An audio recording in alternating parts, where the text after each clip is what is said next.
Hey guys, we just developed our heater kit for the new Teryx 1000. Let me give you a quick overview of the installation.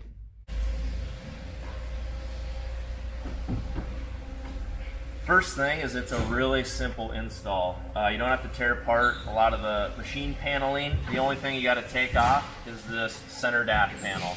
A lot of room behind the dash, and so it's a really easy mount. We got it installed right there, mounts up really easy.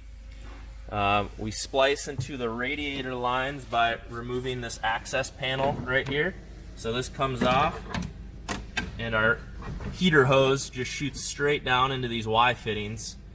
And so it's a real quick, easy splice into the coolant system.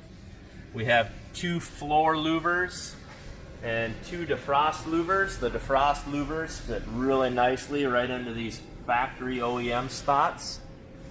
And our wire harness ties into this 12-volt accessory bar right here and easily goes into our rocker switch, our high-low rocker switch that goes right into these factory embossment openings. So a really clean, simple install, and should be a nice addition to your machine.